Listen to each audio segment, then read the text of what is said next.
Making a difference. It's at the heart of Southern Inspirations. I believe we all have opportunities every day to make a difference. In our homes, our local communities, everywhere we live, work, and play. Let's dive right into today's Making a Difference conversation.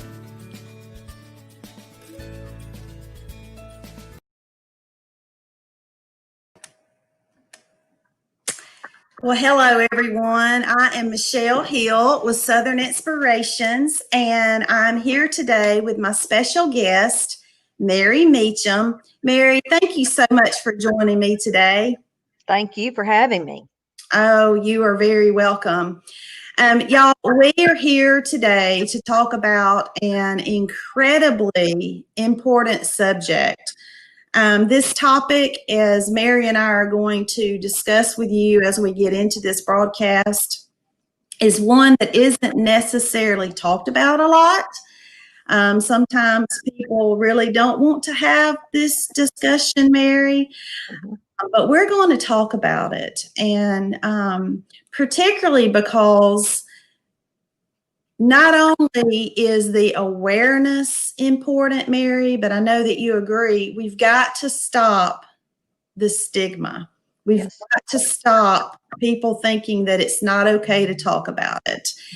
With that, I'm going to transition from saying it and topic and subject to the word suicide. And during this week, which is National Suicide Prevention Week, Mary, I know that you, better than anyone else I can talk to at this very moment in time, as a mother whose 24-year-old son took his own life, I know you are the person for me to be having this discussion with today. So with that, Mary, again, thank you. And could you just share a little bit more about yourself? I'm in Little Rock, Arkansas. Are you in Brinkley, or are you right outside of Brinkley? I am south of Brinkley. Okay. Way out in the country. That's close enough. There is actually a name of the community that we live in, and it is Monroe. But okay. It's about 14 miles south of Brinkley. Okay, gotcha. Yeah. Well, welcome everyone who is watching. I want you to get to know a little bit about Mary today. And again, we are going to dive into talking about the subject of suicide prevention. Mary is going to share a few things with us today. What is the American Foundation for Suicide Prevention? What services are offered? And then through that, she's also going to share with us some information about an upcoming event. So Mary, would you tell our viewers a little bit more about yourself, about Kyle, about what the last 10 years has been like since you walked through that tragedy from losing your son, and then we'll go into talking about the foundation.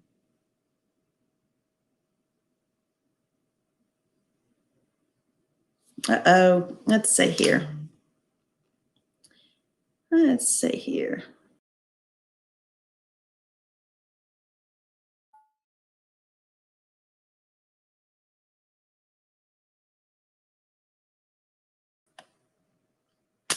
Okay. Y'all, I do apologize. We are having a couple of technical difficulties. Y'all just bear with me as I reach out to Mary. I think she lost the connection there. So I'm going to call her real quick. You know what? Sometimes that just happens. Oh, she's back. I'm back, and I'm so sorry. That's one, it usually doesn't happen during the daytime, but that's one thing about living in rural Arkansas is the internet connection. So I'm sorry if I pop out again. I'm so sorry. Well, you know what? It's all right. You got right back on. We're going to plow through. We'll pray that it doesn't happen again. Yes. But we're just jumping right back on. Okay. All right. So tell us. We left off where I was like, tell us more about Mary and kind of bring us, I know it's been 10 years since Kyle took his life, and so talk to us. We want to hear about you and about that, of course. All right. I have basically been raised in Brinkley, Arkansas, graduated from school there, married a fairly local guy, and came back to teach in Brinkley Public Schools. I was a high school teacher, for a high school biology teacher for 28 years in the classroom. Wow. And yeah, I tell people I'm not scared of much of anything. If I've been in the classroom, high school classroom for 28 years. And I was in the classroom at the time of Kyle's death in 2010. After that, I did leave that job and became a professional development provider for teachers. I was a science specialist at the Great Rivers Educational Cooperative. So I know some people know about those. And then I decided to retire, and part of that decision, or semi-retire, because I've worked part-time, but part of that decision came about as my involvement in AFSP, our Arkansas chapter, grew. I first became involved in our walks, which is a fundraiser and an awareness thing. And our walks, we had one. I helped UCA with the development and the hosting of the first Arkansas campus walk that go on in colleges and some high schools. And that was the first one in Arkansas. Now we have them all over. And I'm talking about. Uh-oh. Here we go again, y'all. Hang with us. I apologize for are you back with us, Mary? Y'all hang in there. She'll be back. I'm telling you, technology, you love it when it works really, really well. And then when it doesn't, it can be very frustrating. But we're going to get this done. Y'all hang in there. Thank you for your patience.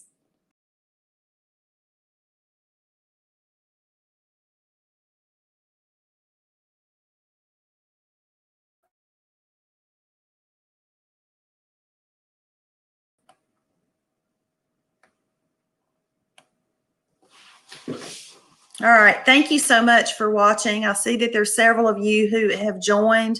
We are having some technical difficulties with Mary's connection. So again, I apologize. Thank you so much for your patience. Please do comment and let us know if you're watching. We do want to hear from you. Sounds like she's trying to connect back. Y'all, if you're just watching, I'm Michelle Hill with Southern Inspirations, and today my guest is Mary Meacham. Mary lives just south of Brinkley, Arkansas, and she's speaking to us today about suicide prevention. And we're having a little bit of difficulty. She's kind of going in and out, so just bear with us. Hello again. Mary, can you hear me? All right. I'm going to, yes. Can you hear me? Yes, ma'am. No? Oh, okay. Yes. And I'm going to, while we're talking, I'm going to try another connection, and maybe that'll help. Okay. So I had finished talking about my background a little bit.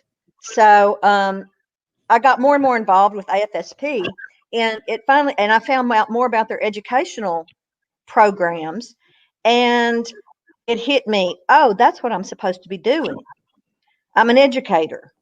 And of course, one of the things that I thought of in the aftermath of Kyle's death is I'm an educator, and I have been through thousands of hours of professional development. I've made it, I've done it, I've sat through it, and nothing ever was mentioned about suicide. Wow. And I thought, how can that be when it's the second leading cause of death for that age group, that high school, late high school, early college age?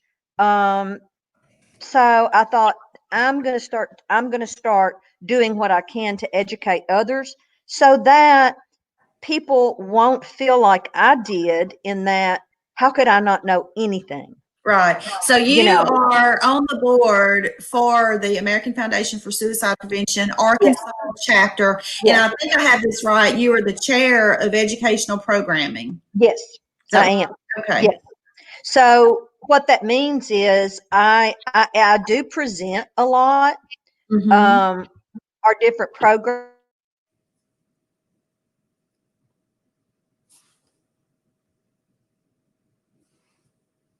All right. Let's see if her connection will pick back up, or she said she was trying a second one. Thank you again, if you're watching, for your patience through our technical difficulties. There's so much good information that she has to share today. And so we are going to continue to plow through these difficulties as she goes in and out. I'm so sorry. Mary, it's all good. I was telling our audience we are going to continue to plow through. Okay. Because you have so much good to share. And unless I just completely, we just go bloop for good, Yeah. or power goes, power went out at our house last night, and it was out for like 8 hours. It's like, do now. Yeah. And then it's funny, the whole time for that 30 minutes before, while we were talking, before the show started, my goodness. Not even a flicker. You know what? I had not thought about that. So, all right, let's press forward. All right. We were talking about the educational programs, and I coordinate them. I do teach some of them. Right now, we're not having any face-to-face programs, but we're doing a lot of virtual, and it's gone really well. It's been well received. We can't do our more intense programs, like some of them we're allowed to, and some of them we're not. But we have had some really, I've been surprised at how effective and how much people have responded positively to the educational programs, but with Zoom. Oh, that is so good. I think there's a general, if one of the positive things of this pandemic is there has, Mary, been this sense of hunger, if you will, for learning new things, becoming more aware, becoming more educated on certain subjects. And so I'm encouraged that this topic, above many others for sure, has been one of those, and that's been good. Well, let's talk a little bit specifically about the foundation. And y'all, I'm sure you can see the ticker that I have at the bottom of the screen. We want you to visit that website to find out more. There is a national organization, of course, but Mary is here to represent the Arkansas chapter. And before we end this broadcast, we will give you specific contact information for Mary. So Mary, what does AFSP do? I mean, you mentioned obviously the educational part of it. What other services does the organization provide?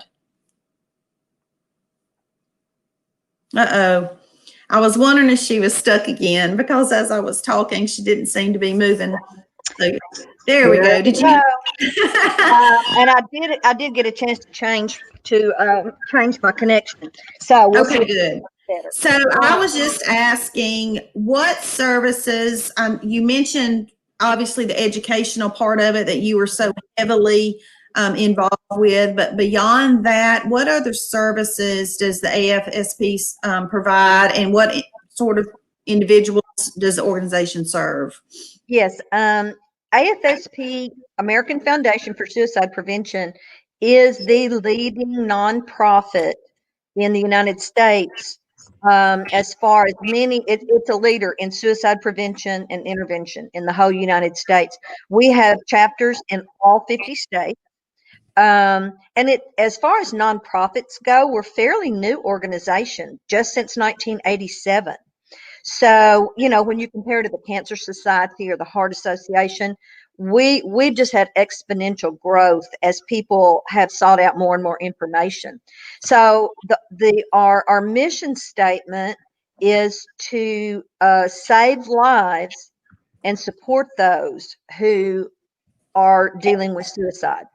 And there's 4 major components. We have 4 major outreach. One is research. which it started out as a complete research organization, funding small research studies about suicide and mental illness. And we're still the leading nonprofit in that area, but they branched out from that into education. So we have many different programs that allows for education, not only for on the prevention side, but also in the intervention and postvention, which brings us to the third main thing is our support for those that have had a suicide loss, those that have lived experience, which is how we refer to people who have survived a suicide attempt, and for those that are just struggling themselves. So that is a huge part of our work. And then we also have an advocacy portion where we advocate at the state and the national level for better funding, for better laws, for even like insurance things like you and I were talking about that pertain to mental health and suicide. So we've got like those four different areas, and our Arkansas chapter is very, very involved with all four. In fact, we've won like chapter of the year small market for the last 5 years. So we're very active. We've got a really strong chapter. I'm so proud of it, and I'm so proud that I'm a part of it and that I found this organization. And I'll tell you, I just found it because after Kyle's death, I was on the internet constantly reading about suicide and trying to come to some understanding of how this could happen to him, how he could get to that place, how it could happen to our family. And I basically just stumbled across them and researched them as a nonprofit. We're not the only ones. There are others wonderful groups out there, but this one kind of appealed to me and wrapped it up in the whole package. It was the whole package, and they had such a good reputation nationally and were so well regarded that I felt real confident in Right. becoming part of the organization. Gosh, there's so many wonderful things. Just and like you said, that it's all like four pillars, and there's an importance and a place for all four of those. So you and I were talking a little bit before the broadcast just about mental health, and I'm going to call it the nitty gritty of suicide. Just the not to be disrespectful, but just No. how often do people have a conversation like this? And you and I were talking about how if we're diagnosed with high blood pressure or cancer or whatever, fill in the blank, there's not a stigma. There's not a fear of that being known, if you will. People come to our side and they love on us and they want to support us. But you start talking about that someone took his or her life, or that someone had a suicidal thoughts, and it's like, whoa, wait a minute, Mary. So talk to us about that, because again, you know firsthand, particularly you just shared with us how, you as a mother, you were going, how in the world did this happen? Mm-hmm. We tend to think that will never happen to me, or that will never happen to my family. Help us with that. We got to bust through some of that. Right. The stigma is real. The stigma, I have noticed in my 8 years with AFSP that things are getting better about talking, about people reaching out for help. We're not where we need to be by any means. Someone once described mental health crises and suicide as the no casserole diseases. Because, like in my little Methodist church that I'm a lifelong member of, if somebody has a heart attack and they've been in the hospital, they've got 10 things of chicken spaghetti in the freezer when they get home, and flowers and cards. But if you've ever known anybody who's been hospitalized for a mental health crisis, maybe they've spent a week on a psych ward. do we treat that the same way? And by Right. not treating it the same way, that increases stigma. You know what I mean? And Mhm. Kyle had been suicidal, had made a previous attempt, and spent several days at UAMS on the psych unit. And he was so adamant about no one knowing that he had been there. He felt the stigma so deeply that he made us promise that it would not be shared, which Wow. cut off support. It cut off support. We didn't know any better. Mhm. We were trying to honor his wishes. But it cut off support, and it cut off some help that he might have received. So, talking about it, I'm so glad to hear you using the terminology "took their own life," because one of the things in all of our trainings that we talk about is some language usage. And I had to train myself.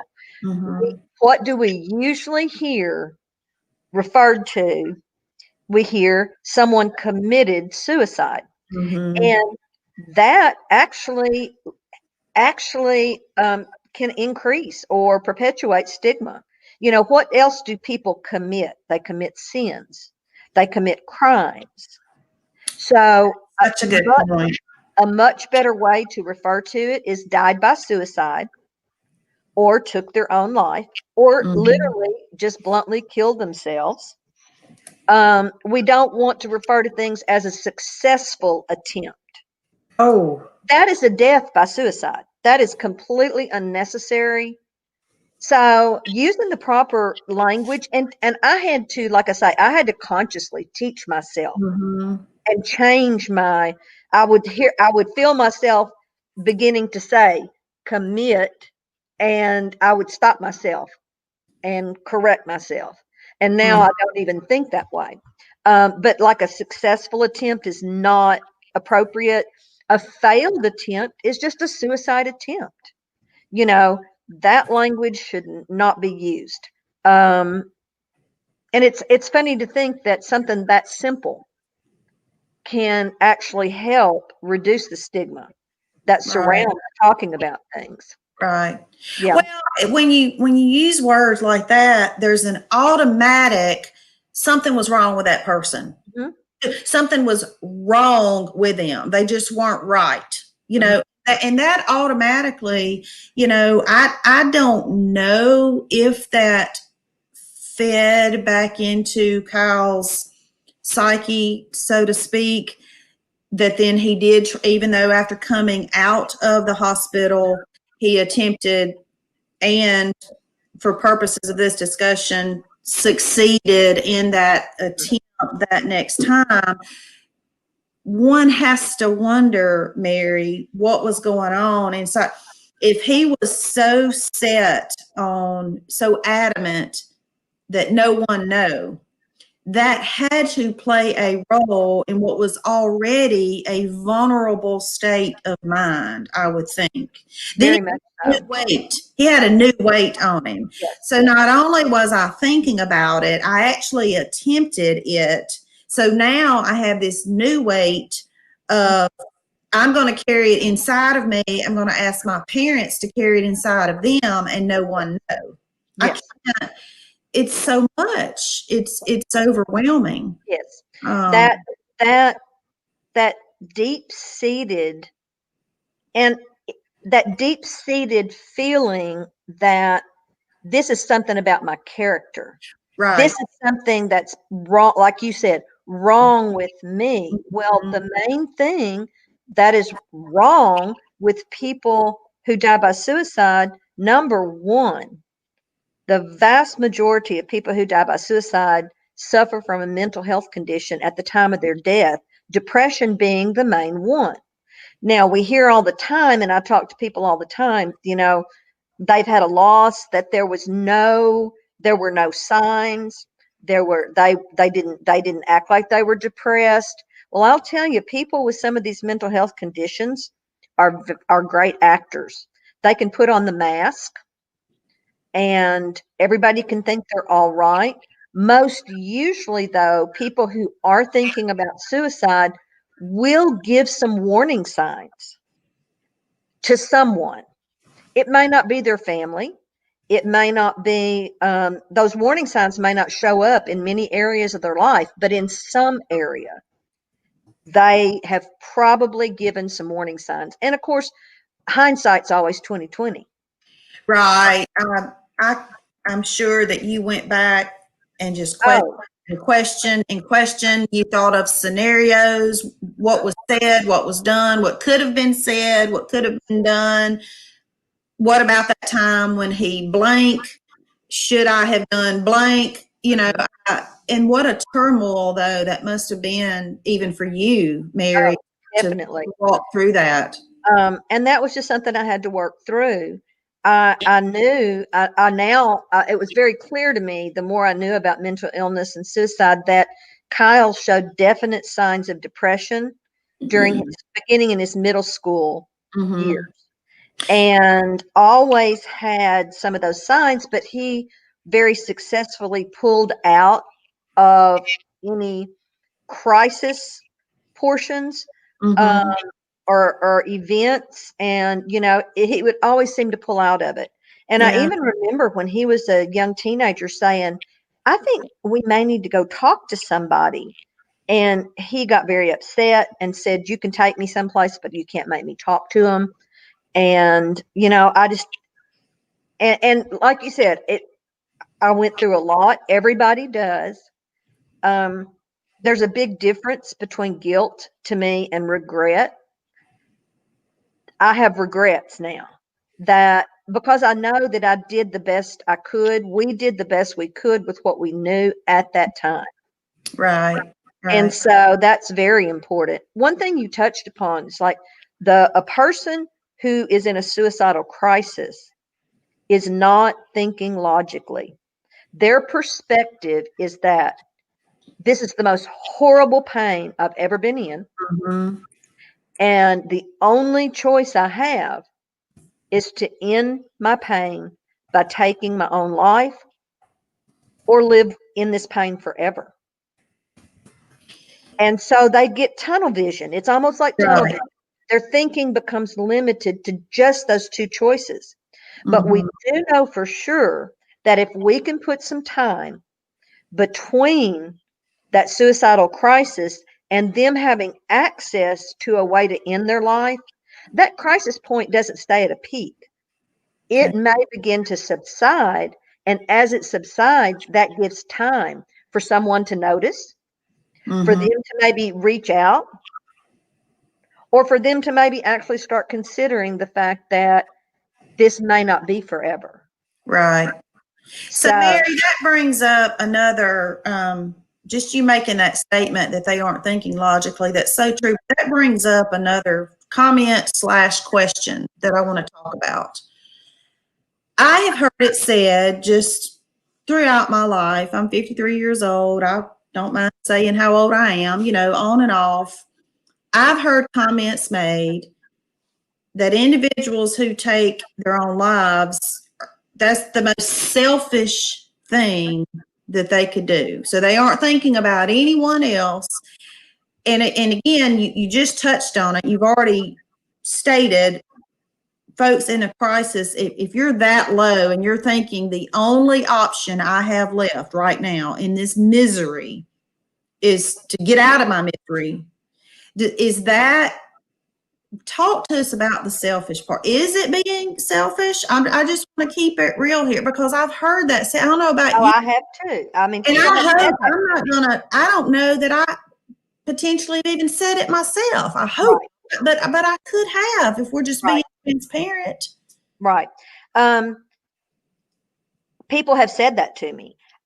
For some reason, I never felt that because I guess I knew because of the previous attempt and because we knew he was having issues for a year and a half before his death. We did not know he was suicidal, but we knew that something serious was going on. We were trying to help him get treatment.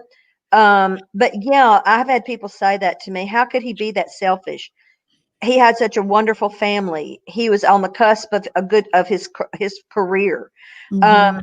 And what I can say is that we know, and a lot of this comes from talking to people with lived experience or from writings of people who have gone on to die by suicide. They firmly believe that it is the best thing they can do.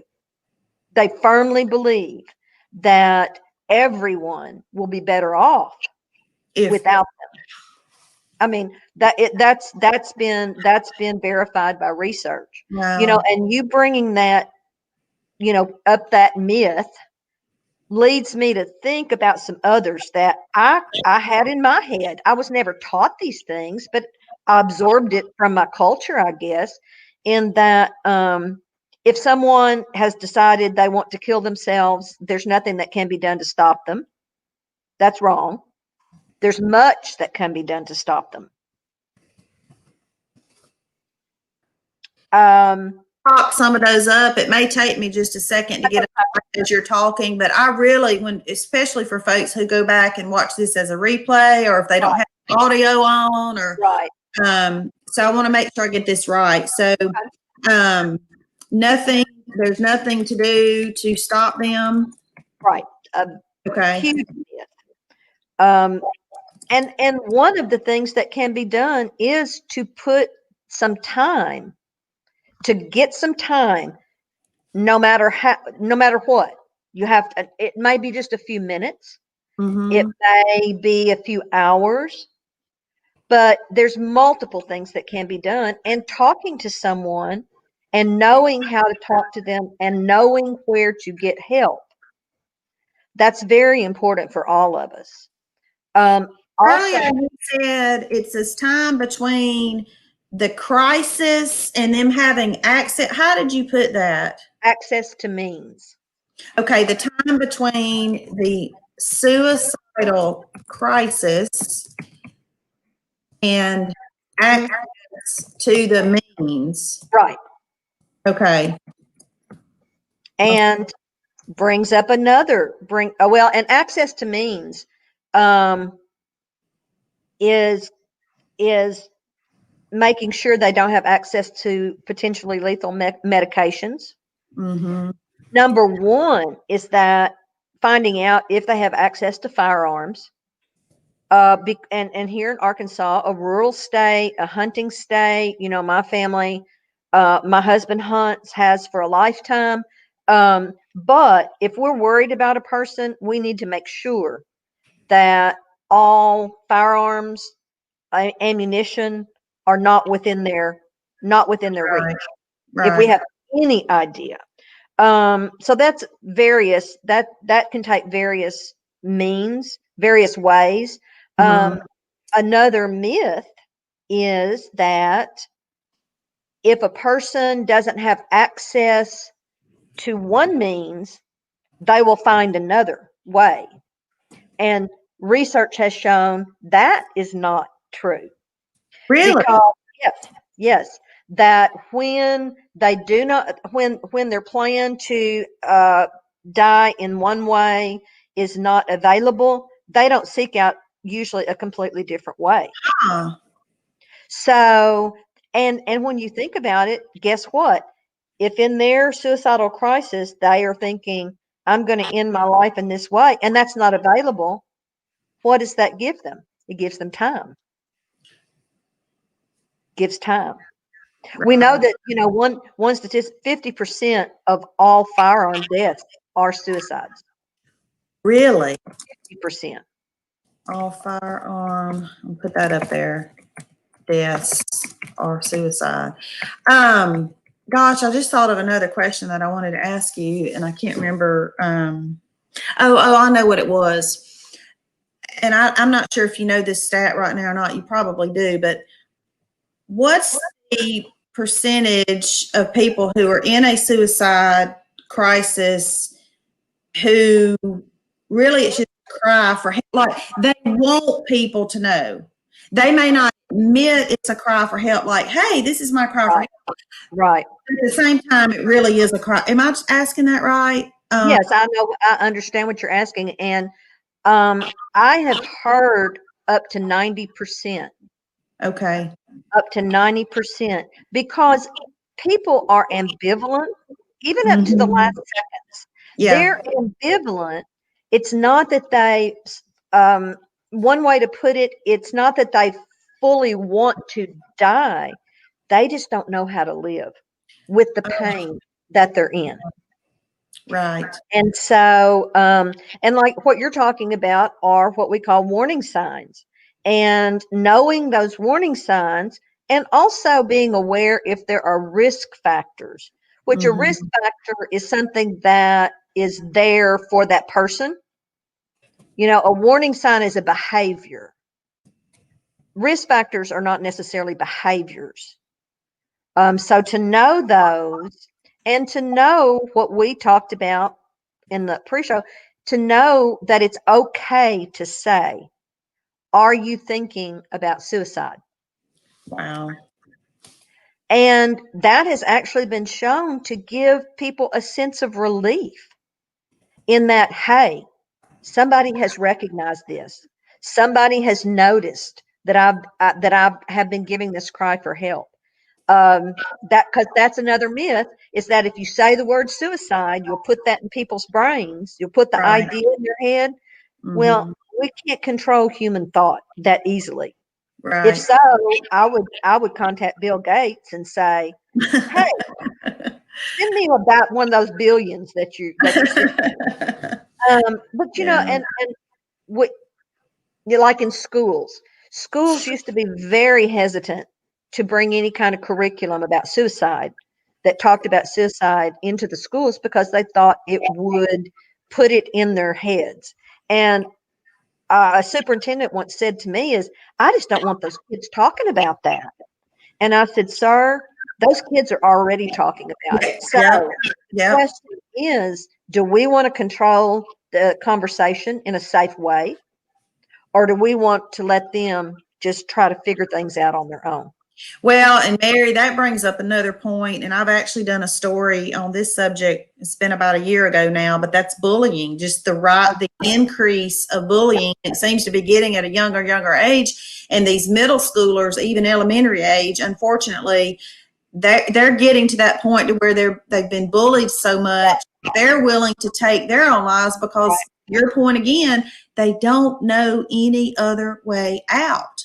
Right. And And there has been an increase in awareness and it being okay to talk about bullying, but I think right here alongside it should be this idea of none of us are removed from the potential, the possibility of getting to that place, if not for ourselves, with someone in our family, our friends, those are close to us. We're not immune, I guess is the oh, no one is. No. turning a corner and our Right. life falling apart and feeling like we have no way out. And I'm glad you brought up the bullying. We hear that when especially when very young children take their own lives, bullying is usually brought up.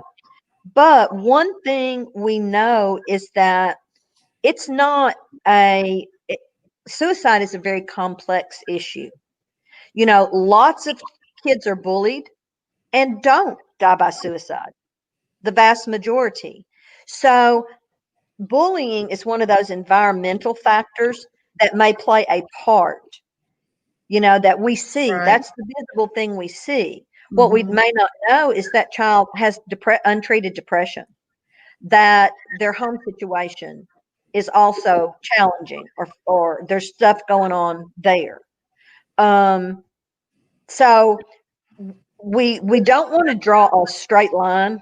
between this child took his life and the cause was bullying. That's just the thing that we see. That was the tipping point.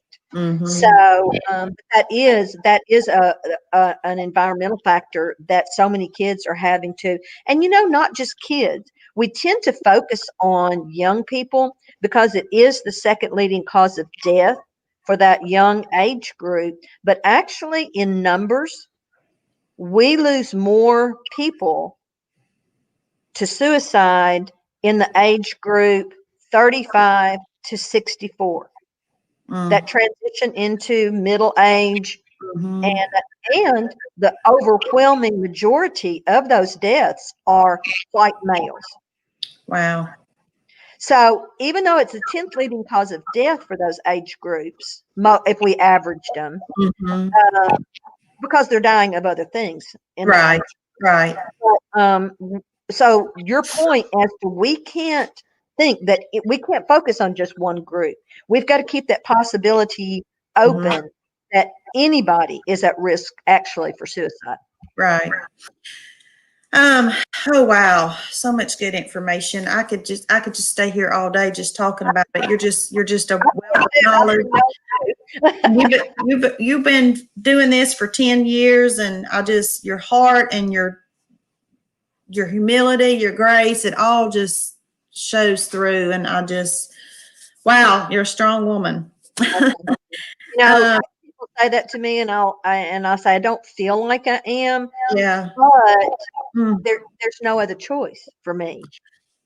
There's not another. My choice was to withdraw and stay in a dark place, or try to pull myself up out of it and learn. And as a teacher and educator, learn about it. And I just found that purpose in educating. And AFSP, like I said, we've got programs anywhere from that I've done on a 30-minute Rotary program. I've done several of those virtually this year, to a full 2-day intensive training that is a true intervention training.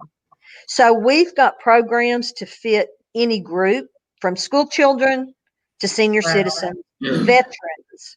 We have specific things, and they can definitely, if anyone wants to know more about those, I think you're going to put up my email for everybody, and they can contact me, and we will make it happen. All right, let me find that.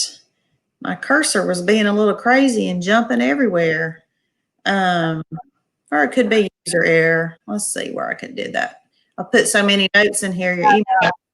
Here we go. Okay, here we go. There we go. Also, when you go on our website, we've got our big signature event coming up. It's going to be very different, which are our Out of the Darkness community walks.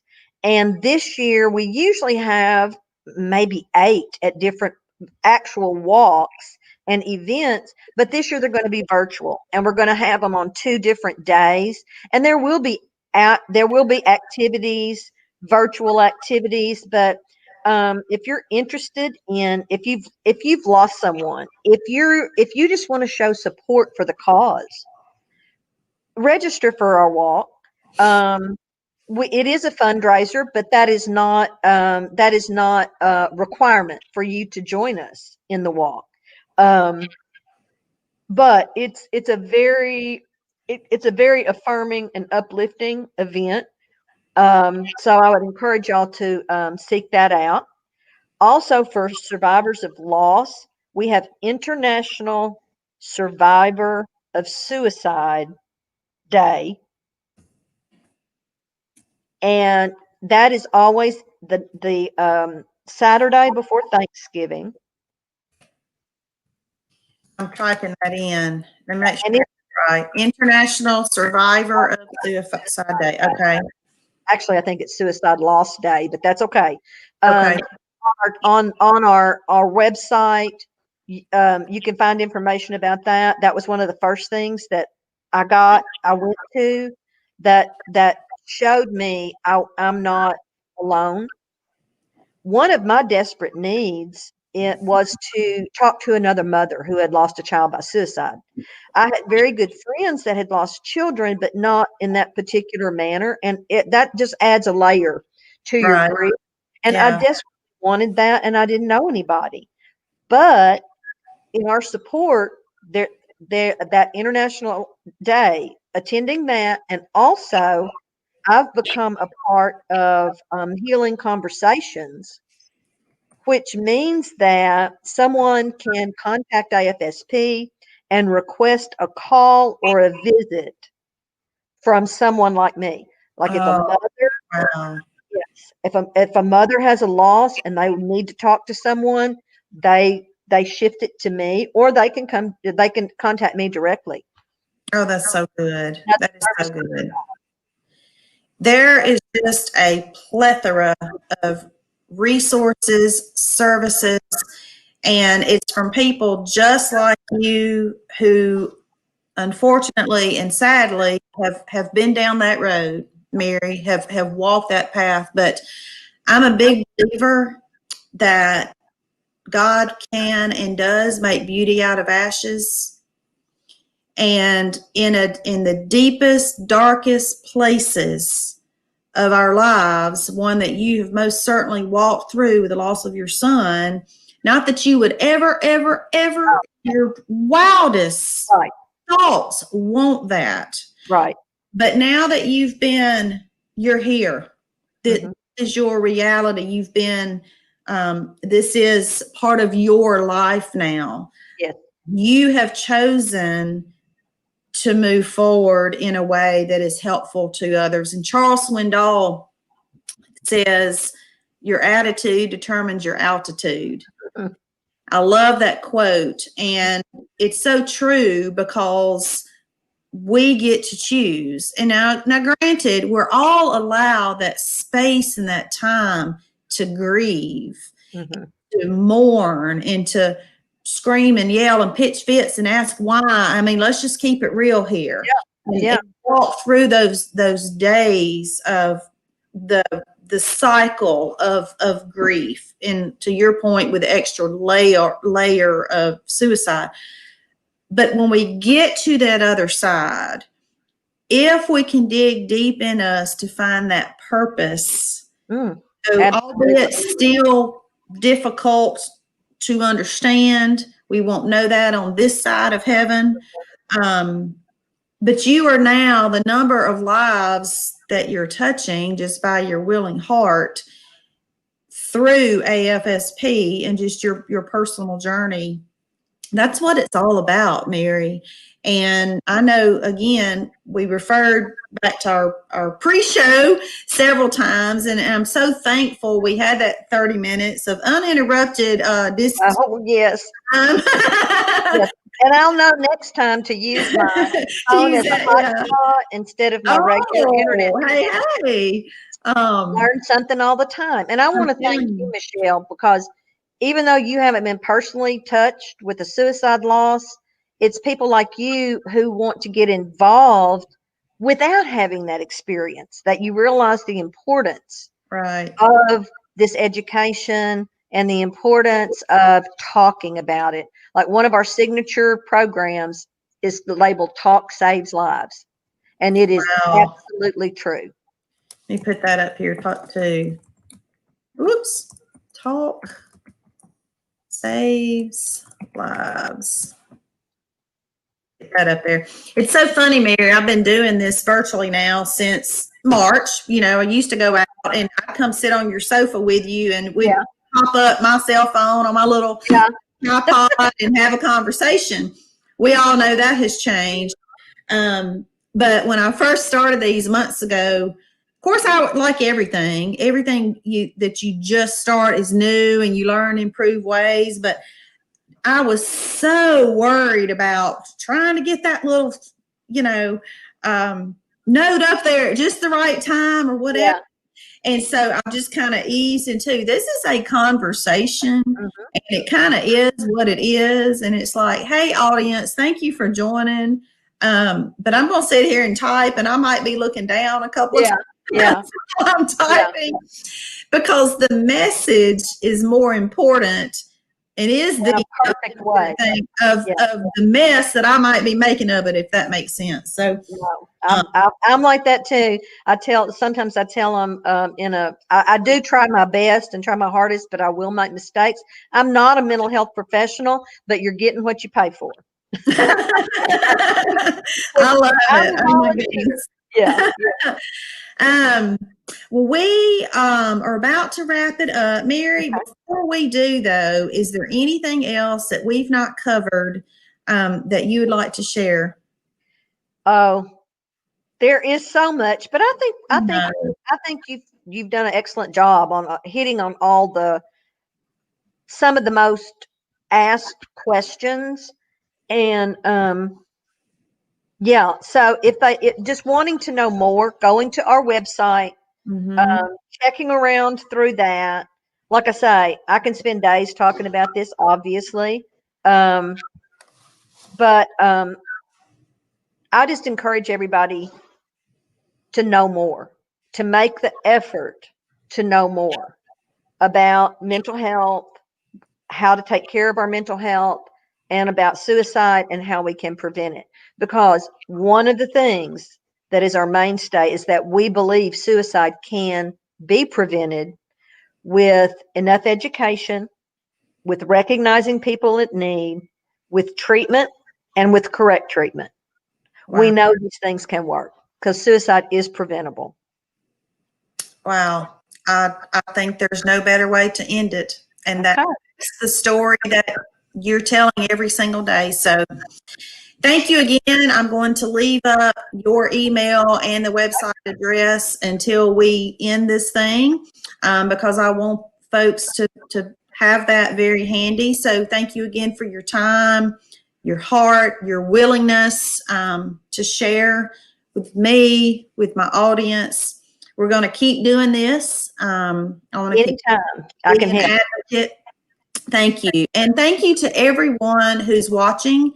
If you're tuning in now, if you're catching us on replay, whatever it is, we appreciate the support. And I ask of you, please share this. Share this video with your friends, your family, your networks. And even if you don't share the video, share the information. Talk about suicide. Talk about suicide prevention. Look for the warning signs. Know those risk factors. Take some of these things to heart that Mary has shared with us. I've got work to do. Even preparing for this broadcast, there's so much more, Mary, that I can do. So I just challenge everyone watching to do the same, to educate yourself. And let's join Mary in saying suicide is preventable. It definitely is. With that, everyone have a beautiful afternoon. Stay safe, stay healthy. Before we end, though, I know I people this, Mary. Just in, I know you know this. I want the audience to know. On Friday of this week, I will visit with an organization out of New Jersey. And we are going to talk about the same subject. And this is a group of friends. I will be visiting with 3 of, it's either 7 or 8 young men who started an organization in New Jersey after their friend took his own life at an early age. I can't remember the exact age, very, very close, I believe, to maybe, might have been a little bit younger than Kyle. But I'm visiting with 3 young men who started this organization in memory, in honor, in education, in awareness, and everything of their friend Nicholas. And I'm telling you, I know it's going to be just another dynamic conversation. So I'll definitely be tuning in. Definitely tune into that. And for everyone watching this, I invite you to, that will be at 9 o'clock Central Time. They're Eastern. I have to, now that I've gone beyond just the Southern stories, I have to remember all these different time zones. So I want to end with that. Okay. With that, thank you again to everyone. And I appreciate you as Mary does. And we'll see you soon. All right. Bye. Bye.